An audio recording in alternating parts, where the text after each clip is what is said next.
ప్రధానంగా నిన్న మేము మొదటి నుంచి కూడా చెప్తున్నాం ఈ విషయంలో. ఇక మేము బండి సంజయ్ గారి గురించి అదంతా కూడా చట్టం చూసుకుంటుంది, బండి సాయి భగీరథను ఏంటి అనేది చట్టం చూసుకుంటుంది. కానీ ఈ వ్యవహారంలో, మైనర్ బాలిక వ్యవహారంలో ప్రధానంగా మొదటి నుండి కూడా కావాలని అలసత్వం ప్రదర్శిస్తున్నది తెలంగాణ ముఖ్యమంత్రి. ఎందుకు ఈ మాట చెప్పాల్సి వస్తుందంటే, నిన్న గౌరవ తెలంగాణ ముఖ్యమంత్రి శ్రీ రేవంత్ రెడ్డి గారు వేటీ న్యూస్ వాళ్ళ కాంక్లేవ్కి వెళ్ళారు.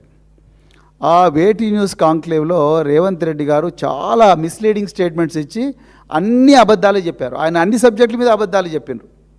ఇక కొన్ని చోట్లయితే ఘోరమైన అబద్ధాలు చెప్పారు. ఇక నాకు టైం లేదు, ఎందుకంటే ఈ ప్రతిసారి మీడియా బ్రీఫింగ్ దాదాపుగా 1 అవర్ అవుతున్నది, మీడియా మిత్రులకు కూడా సహనం నశిస్తున్నది. కానీ మరి కొన్ని విషయాలు, ప్రత్యేకించి మైనర్ బాలికల రక్షణకు సంబంధించి ప్రభుత్వం ఈ విషయంలో స్పందించిన తీరు గురించి రేవంత్ రెడ్డి గారు చాలా ఘోరమైన అబద్ధాలు చెప్పారు. ఆ విషయాల మీద నేను నిజాలు ప్రజలకు చెప్పాల్సిన బాధ్యత భారత రాష్ట్ర సమితి పార్టీ మీద ఉన్నది. అందుకొరకే ఈరోజు పత్రికా సమావేశం పెట్టడం జరుగుతూ ఉన్నది. ఇక రేవంత్ రెడ్డి గారు ఏమన్నారనేది మీ మెమరీ మళ్ళొకసారి రిఫ్రెష్ చేయడం కోసం ఒకసారి వారి ఇంటర్వ్యూను మేము ఒకసారి ప్లే చేద్దాం అనుకుంటున్నాం. ఒక 2-3 నిమిషాలు ఉంటుంది, అంతకనే. ప్రధానమంత్రికి 9-10 తారీఖు 10,000 మంది పోలీసులతో రక్షణ కల్పించాల్సి వచ్చింది. ప్రధానమంత్రి గారు ఒక్క ప్రోగ్రామ్ అటెండ్ కావాలి, 6 ప్రోగ్రాంలు అటెండ్ అయ్యారు. హైటెక్ సిటీ కావచ్చు, సింధు హాస్పిటల్ కావచ్చు, పవన్ కళ్యాణ్ కావచ్చు, చంద్రబాబు నాయుడు గారు కావచ్చు, బేగంపేట కావచ్చు, పరేడ్ గ్రౌండ్లో పబ్లిక్ మీటింగ్. వేలాది మంది కార్యకర్తలు వచ్చినప్పుడు సిస్టమ్ మొత్తము 4 days కంటిన్యూస్గా 10,000 పోలీసు ఈ మొత్తం కమిషనరేట్లలో అందరూ అక్కడనే డిప్లాయ్ చేయాల్సి వచ్చింది. Prime minister security. చిన్న మిస్టేక్ జరిగితే ఏం జరుగుతుందో నీకు తెలియదేముంది. అందులో హైదరాబాద్ హై సెన్సిటివ్ సిటీ. రకరకాల దేశంలో ఏ మూలన ఐఎస్ఐ దాడులు జరిగితే కూడా దాని మూలాలు అప్పుడప్పుడు హైదరాబాద్లో వెళ్తూ ఉంటాయి. సో ప్రధానమంత్రి పర్యటనను చాలా సీరియస్గా తీసుకొని 10th రోజు 11th పొద్దున్నే ఇమ్మీడియట్గా సెక్షన్స్ ఆర్డర్స్ వేసి ఇమ్మీడియట్గా వాళ్ళ ఇంటికి వెళ్ళి నోటీస్ ఇచ్చినాం. ఇప్పుడు దాంట్లో అమ్మాయి డేట్ ఆఫ్ బర్త్ ఇష్యూస్ మీద 2 రకాల ఆరోపణలు ఉన్నాయి. 2 రకాల ఆరోపణలు ఉన్నప్పుడు ఇప్పుడు బండి సంజయ్ వాళ్ళ కొడుకు కూడా పోయి పోలీస్ స్టేషన్లో అంతకంటే ముందే కంప్లైంట్ ఇచ్చిన. వాళ్ళు కంప్లైంట్ ఇచ్చిన తర్వాత 2 గంటల తర్వాత వీళ్ళు వచ్చి కంప్లైంట్ ఇచ్చారు. ఇప్పుడు అతను ఇచ్చిన కంప్లైంట్ కరీంనగర్లో ఇచ్చిండు, వీళ్ళు ఇచ్చిన కంప్లైంట్ సైబరాబాద్లో ఇచ్చిండు.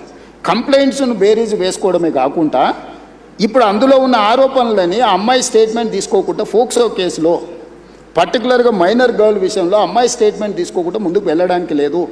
ఇమ్మీడియట్గా అమ్మాయి స్టేట్మెంట్ తీసుకొని సెక్షన్స్ ఆర్డర్స్ చేసి ఇమ్మీడియట్గా నోటీస్ ఇస్తే అతను అబ్స్కాండ్లో ఉన్నాడు. సో ఈరోజు మేము చేస్తున్న దాంట్లో చట్టబద్ధంగా ఒకవేళ అడావిడికి వెళ్ళి మేము ఇంటి మీద పడి 1000 మంది పోలీసులను పంపిస్తే మీరేమంటారు? రాజకీయ వివక్ష.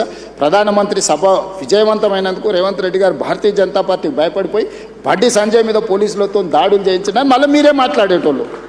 సో ఇప్పుడు ఎవరికి మా ప్రభుత్వంలో నేను మీకు చెప్తున్నా, అది సినిమా స్టార్లు అయినా సరే, ప్రజాప్రతినిధులైనా సరే, వాళ్ళ పిల్లలైనా సరే, ఎవ్వరికి మినహాయింపు లేదు. మీరు నన్ను చూసిండ్రు సినిమా తారల విషయంలో ఎట్లా వ్యవహరించినా, ప్రజాప్రతినిధులు డ్రగ్స్లలో దొరికితే ఏ రాష్ట్రంలోనైనా ఏ పార్టీలైనా నేను ఏ విధంగా తీసుకొచ్చినా ఇందులో కూడా ఎలాంటిది లేదు. ఇది మైనర్ గర్ల్ ఇష్యూ. మేము గట్టిగా చెప్పడానికి లేదు, ఎట్లా పడితే అట్లా వ్యవహరించడానికి లేదు. ఆ బాధిత కుటుంబానికి రాష్ట్ర ముఖ్యమంత్రిగా నేను న్యాయం చేస్తానని ఒక హామీ ఈ వేదిక నుంచి ఇవ్వగలుగుతారా సార్? నేను అనేది ఎవరైతే నేరస్తులు ఉందో 100% శిక్షించే బాధ్యత నాది. హోంశాఖనే కాదు, నేను ముఖ్యమంత్రిని.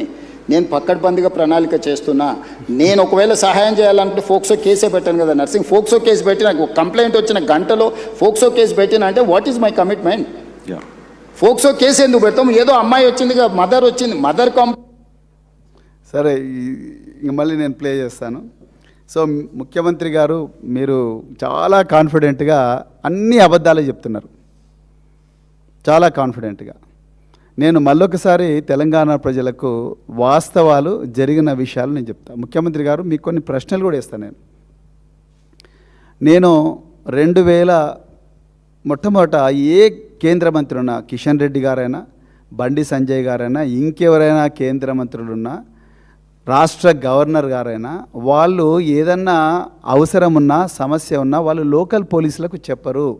రాష్ట్ర గవర్నరు పంజాగుట్ట పోలీస్ స్టేషన్లో ఇన్స్పెక్టర్కు చెప్పరు. కేంద్ర బొగ్గు గనుల శాఖ మంత్రి కిషన్ రెడ్డి గారు బర్కత్పురాలు ఉంటారు, ఆయన బర్కత్పుర పోలీస్ స్టేషనో కాచిగూడ పోలీస్ స్టేషన్లకో చెప్పరు. అదేవిధంగా బండి సంజయ్ గారు వారు ఎక్కడుంటారు? కరీంనగర్లో ఉంటారు. కరీంనగర్ పోలీసు వాళ్ళకి చెప్పడు, డైరెక్ట్ ముఖ్యమంత్రితోనే మాట్లాడతారు. అది ప్రోటోకాల్. నేను 2001 సంవత్సరం నుంచి 2004 సంవత్సరం వరకు కరీంనగర్ ఎస్పీగా పనిచేశాను. ఆ టైంలో 2002 సంవత్సరంలో మార్తాండరావు అని చెప్పేసి ఒక స్పెషల్ క్లాస్ కాంట్రాక్టర్ను నక్సలైట్లు కిడ్నాప్ చేస్తారు. వారు ఆనాడు కేంద్ర హోంశాఖ సహాయ మంత్రి, ఇప్పుడు బండి సంజయ్ గారు కరెక్ట్గా ఏ పొజిషన్లో ఉన్నారో, ఆనాడు కేంద్ర హోంశాఖ సహాయ మంత్రి చెన్నమనేని విద్యాసాగర్ రావు గారు, మహారాష్ట్ర గవర్నర్గా కూడా పనిచేశారు వారు. చెన్నమనేని విద్యాసాగర్ రావు గారికి డిస్టెంట్ రిలేటివ్. ఆ విషయం మాకు తెలిసిన వెంటనే మేమందరం కూడా కమాండో దళాలను, డిస్ట్రిక్ట్ గార్డ్స్ని అందరినీ కూడా రెడీ